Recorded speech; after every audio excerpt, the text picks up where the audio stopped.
Module 8, Psychology of Investing. So in this module, we'll talk about how psychology, emotions, and biases affect investing.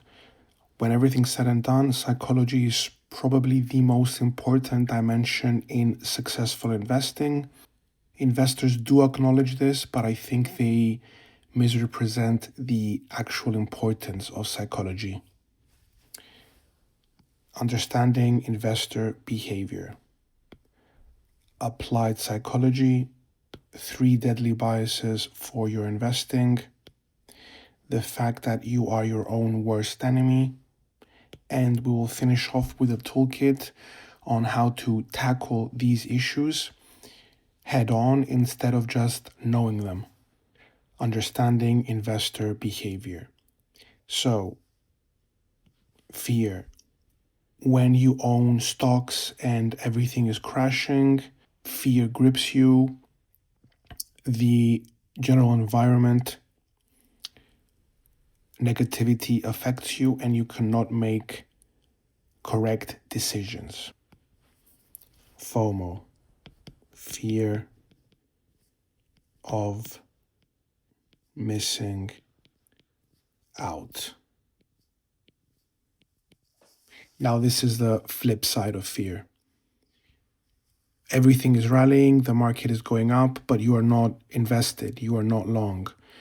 So that gives you the so-called FOMO, again, causes you to behave inefficiently, and you just, without assessing the situation, without analyzing, without making a proper decision, you just jump in. Many times, obviously, that can hurt your P&L. Greed. So in this case, things are going up, but you are long. You are making money, but at some point, the money you thought would be more than enough now is not enough. So you double down, you leverage, you margin, you start to use options to get a bigger position. And when things turn,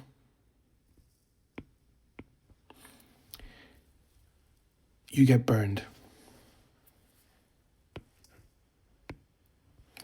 Rationalization is when you short circuit your expectations to reality and you never learn. So in rationalization, what happens is humans short circuit the feedback loop.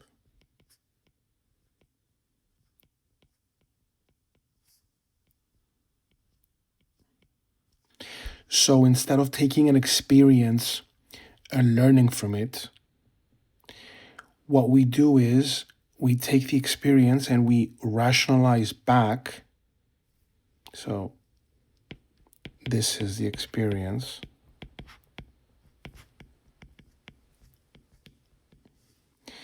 And this is the lesson from that experience. Instead of going from experience to lesson and then to other experiences and more lessons, what we do is we take an experience and we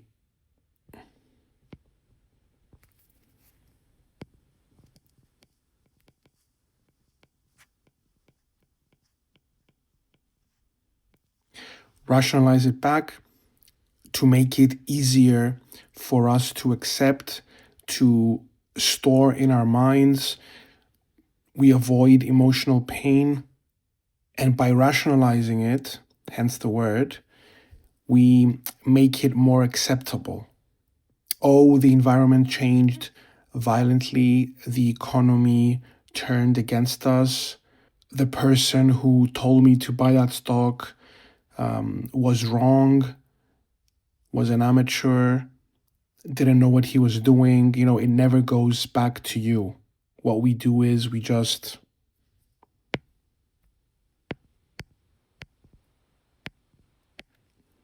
secure our own ego from the result. We shield ourselves, but in the end, we don't get the lesson, which is the point. Prospect theory is a theory in behavioral economics.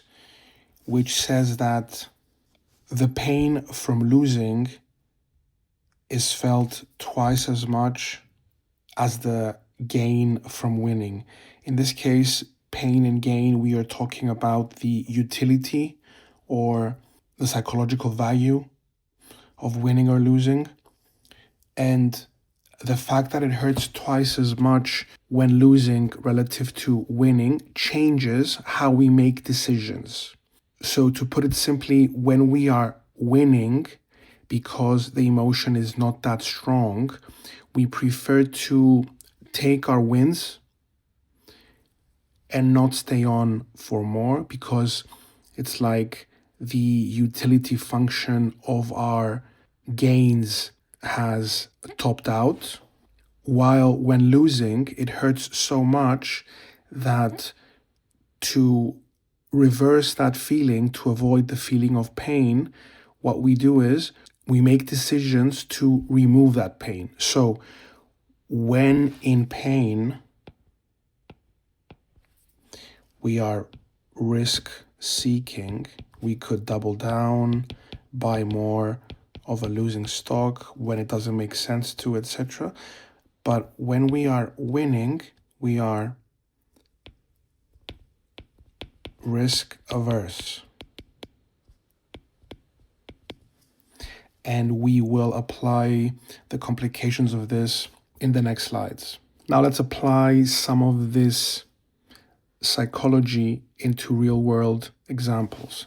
Anchoring. Easy. So the price here is $100. The stock drops and the investor says, oh, it's $80. It was 100. Let's buy the dip. And of course, the investor sees that under recency bias, he overweighs the recent events relative to historical events. He ignores, all this is a blur and all this is only what matters. So he says, oh, buy the dip, it's going to work out. So the $80 becomes $60 and he buys the dip again, and falling prey to the availability heuristic, where we overweigh loud and vivid news, we overweigh them in our head. So he says, the AI story isn't going away. The news will keep talking about AI deals. The government will keep promoting AI deals. So it's everything AI and nothing can go wrong with my stock. And then it drops some more and it drops some more. And he keeps buying the dip because in typical commitment and consistency fashion, because he started buying here and here, and now he's committed. He's not just going to stop buying. So under commitment and consistency, he doubles and triples down on a losing stock. This, by the way, is not far-fetched at all. This is a very typical and classical pattern of how investors could lose a lot of money, more than they ever budgeted, simply because the psychology got to them. 3 deadly biases. So more examples of how psychology and bias could cause us to lose gains or suffer from big losses. Confirmation bias. Confirmation bias simply postulates that we are primed to look, to seek confirmatory evidence. Human cognition is limited. It's not like we are the most unbiased, efficient, effective intelligence and decision-making machine out there. When we have made a decision and it's stuck in our head, what we do is we look for evidence that confirms our thesis, not disproves it. So after we've made a decision,